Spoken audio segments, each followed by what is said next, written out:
I traveled to Caracas by air, of course, landing at Maiquetía, right on the shore of the Caribbean. Then we started up through the mountains on one of the most remarkable highways in the world, the autopista.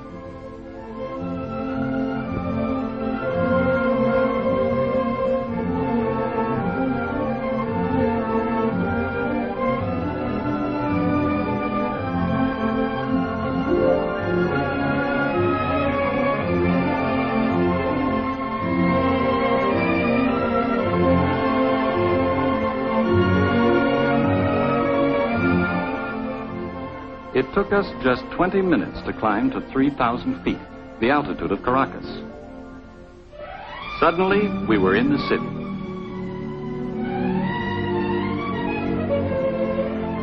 It's laid along a narrow valley just behind the coastal mountains.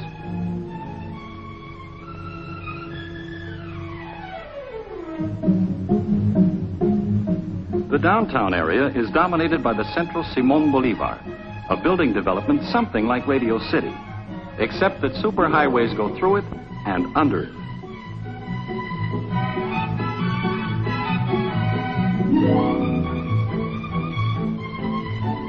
I had the driver take me for a ride around the city.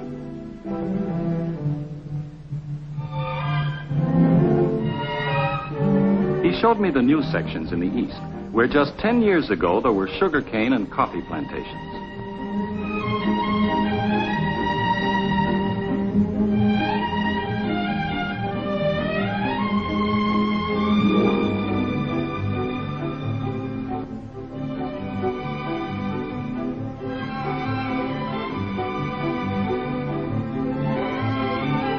They use a tremendous amount of color on the buildings, sometimes just to vary the pattern.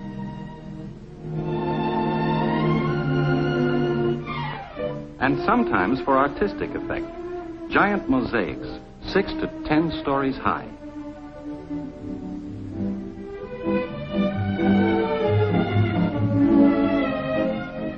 Some of the residential areas are almost futuristic. But others are so quiet and tranquil that you seem to be in another world.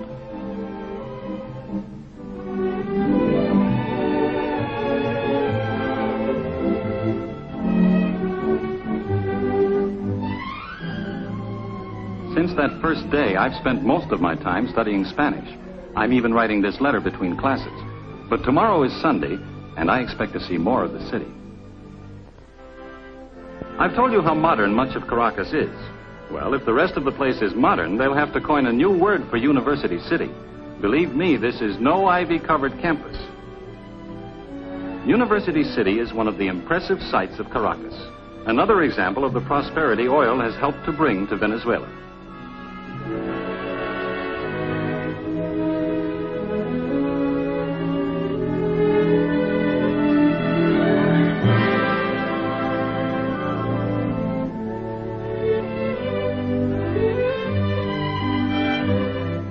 The university isn't tucked away by itself. It's part of the city, and it provides the city with many things, from medical care to a beautiful stadium for soccer and track, and another for baseball.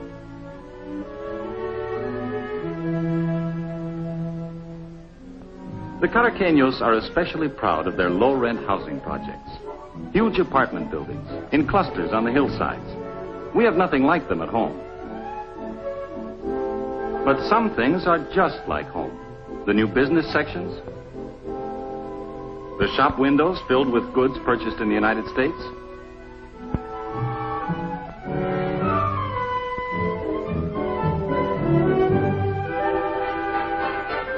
and the familiar look of all the American cars, not to mention the traffic.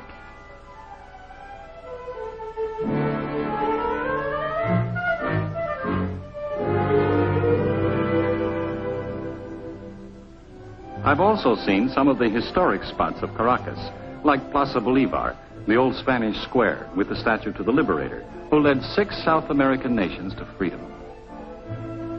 And Casa Natal, the birthplace and home of Simón Bolívar. The old colonial house is now a museum of Venezuelan history.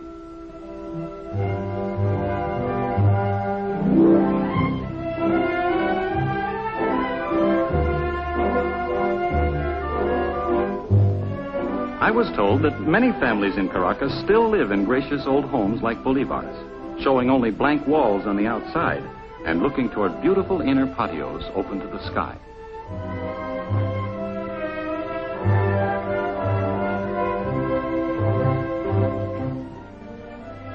My Caracas life, for most of the past month, has centered on just one building, the Spanish school.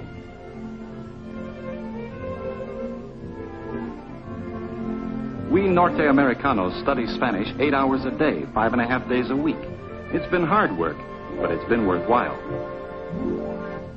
Señor Moore, ¿dónde trabaja usted? Yo trabajo en Lagunías con la Creole Petroleum Corporation. Perfectamente bien, señor Moore. I'm really learning the language now. Just wait until you hear me when you reach Maracaibo next week.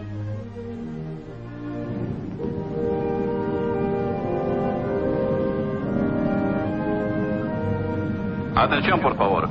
La línea aeropostal venezolana anuncia la llegada del vuelo número 201 procedente de Miami. LAV, the Venezuelan airline, announces the arrival of flight 201 from Miami.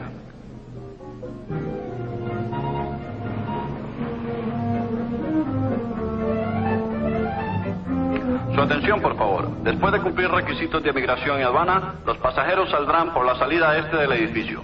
Following immigration and customs clearance, passengers will exit at the east end of the terminal.